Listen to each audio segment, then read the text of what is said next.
Assalamualaikum warahmatullahi wabarakatuh. Berjumpa lagi dengan Mr. Iksan di Zona Ilmu Pengetahuan Sosial. Di zona ini kita akan belajar bersama materi-materi ilmu pengetahuan sosial SMP.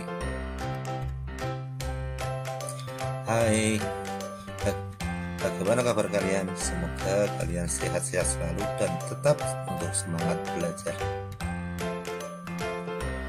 Untuk materi kita kali ini adalah materi IPS kelas 7, yaitu nilai dan norma. Tujuan pembelajaran kita kali ini adalah yang pertama, kalian bisa menjelaskan nilai dan norma. Yang kedua, kalian bisa mengidentifikasi jenis-jenis nilai dan norma. Yang ketiga, kalian bisa menganalisis peranan nilai dan norma dalam kehidupan. Coba perhatikan gambar-gambar yang tayang dalam slide ini.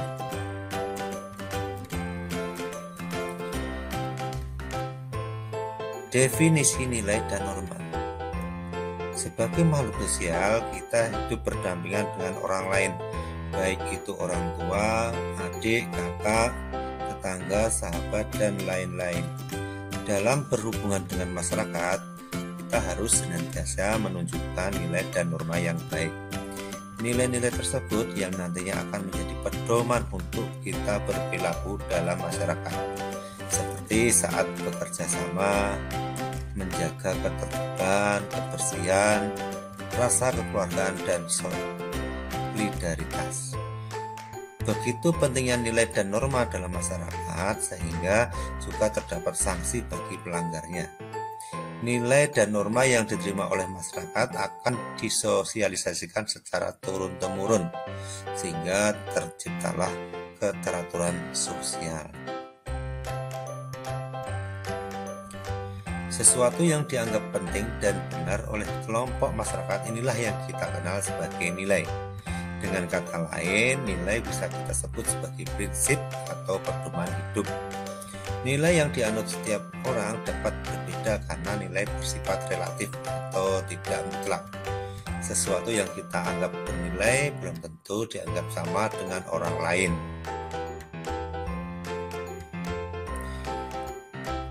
Ciri-ciri nilai dan contohnya.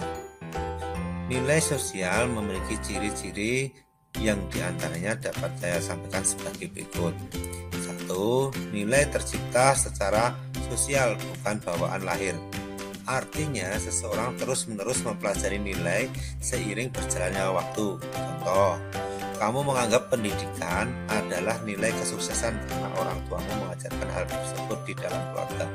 Nah, berarti nilai bukan diperoleh dari lahir, melainkan ditanamkan oleh orang tuamu. Yang kedua, nilai memberikan pengaruh yang berbeda-beda terhadap individu dan masyarakat. Contoh, bagimu gelar berpengaruh besar terhadap hidup seseorang. Akan tetapi, orang lain belum tentu memandang hal yang sama. Bisa saja menurut mereka koneksi pertemanan atau hubungan dengan orang yang lebih dekat lebih penting daripada ilmu tersebut. Yang ketiga, nilai berlangsung secara terus-menerus melalui interaksi, kontak sosial, dan akulturasi. Contoh, sebelumnya kamu memandang nilai kesuksesan itu berdasarkan dari gelar pendidikan, tapi seiring waktu kamu berinteraksi dengan orang baru atau masuk ke lingkungan baru. Lama-lama nilai itu bisa berubah. Yang keempat, nilai melibatkan emosi dan perasaan. Artinya, dalam menjalankan nilai, kita akan dipengaruhi oleh perasaan atau emosi. Nah, contohnya orang tuamu menjunjung tinggi nilai pendidikan, maka mereka rela untuk menabung demi masa depan anak-anaknya.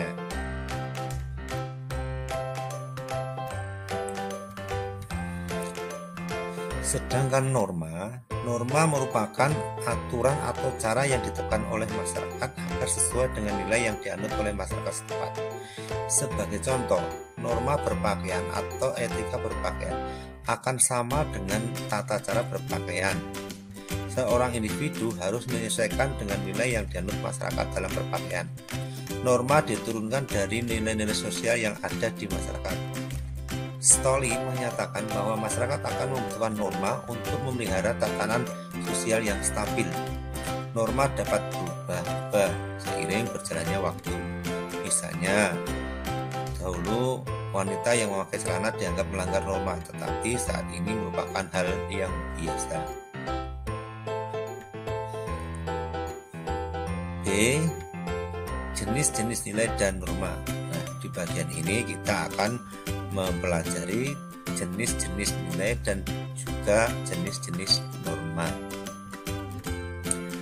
Yang pertama kita akan mempelajari tentang jenis-jenis nilai. Jenis-jenis nilai ada 3 jenis nilai di sini, yaitu nilai material adalah segala hal yang bermanfaat bagi jasmani manusia seperti makan dan pakaian. Yang kedua, nilai vital merupakan segala hal yang bisa digunakan manusia untuk melakukan kegiatan atau aktivitas, misalnya jaring untuk nelayan, payung ketika hujan, dan lain sebagainya. Yang ketiga, nilai kerohanian adalah sesuatu yang bermanfaat bagi rohani manusia. Nah, ini bisa meliputi nilai kebenaran, nilai keindahan, nilai kebaikan atau moral, dan juga nilai religius. Untuk jenis-jenis norma, di sini ada 4 jenis norma. Yang pertama norma agama, yang kedua norma kesusilaan, ketiga norma kesopanan, dan yang keempat norma hukum. Norma agama atau religi memuat aturan yang menata kehidupan manusia yang bersumber dari Tuhan.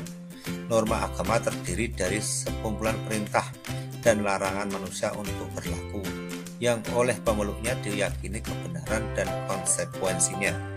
Norma tersebut tidak hanya mengatur hubungan vertikal antara manusia dengan Tuhan, tetapi juga hubungan horizontal, yaitu hubungan antara manusia dengan manusia. Yang kedua, norma kesusilaan. Norma kesusilaan berasal dari hati nurani yang dipraktikkan secara berulang dan biasanya akan menjadi sebuah kebiasaan. Norma kesusilaan merupakan susunan dari aturan hidup tentang cara manusia bertingkah laku dalam kehidupan.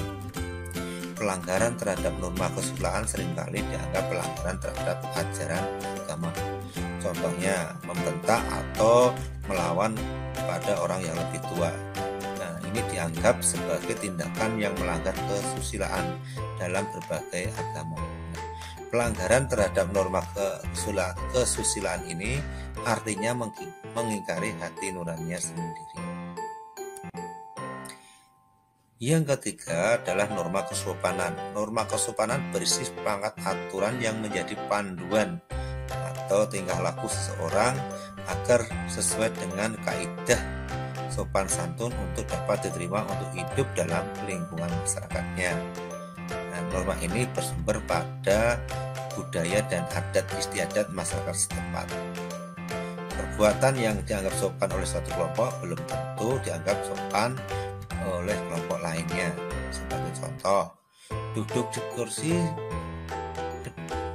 sedangkan orang tua duduk di lantai dapat dianggap melanggar norma kesopanan di beberapa wilayah, tapi hal tersebut belum tentu melanggar norma kesopanan di wilayah lain.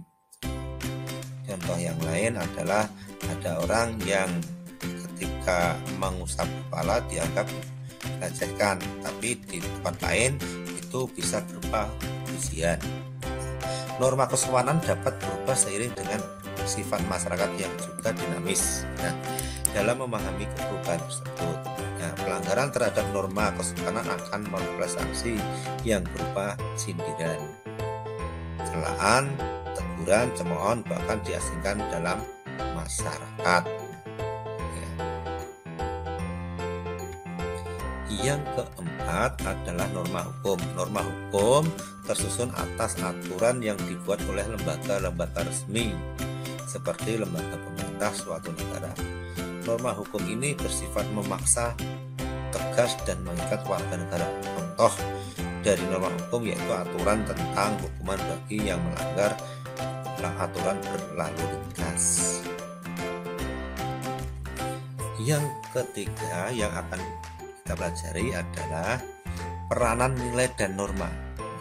Nilai dan norma yang dibutuhkan dalam kehidupan untuk menjaga kestabilan kehidupan dalam masyarakat. Berikut peran dan norma nilai norma. 1. Norma dan nilai itu mengatur kehidupan masyarakat untuk membentuk pola perilaku masyarakat yang tidak merugikan atau merusak tatanan yang ada dalam masyarakat. Peran nilai dan norma yang kedua yaitu untuk menyeimbangkan hak dan kewajiban dalam masyarakat sehingga tidak ada pihak yang merasa ketidakadilan atas perilaku orang lain. Yang ketiga, nilai berfungsi sebagai alat motivasi dan kontrol sosial. Jadi norma itu merupakan pedoman bagi individu untuk berlaku dalam masyarakat. Norma ini juga sangat penting untuk mengatur, mengendalikan, memberi sanksi, dan memaksa anggotanya untuk bertingkah laku yang sesuai dengan masyarakat yang dia tinggali. Nah, itulah materi yang kita bahas kali ini. Sekian untuk kali ini, tetap semangat untuk terus belajar. Sekian, Assalamualaikum warahmatullahi wabarakatuh.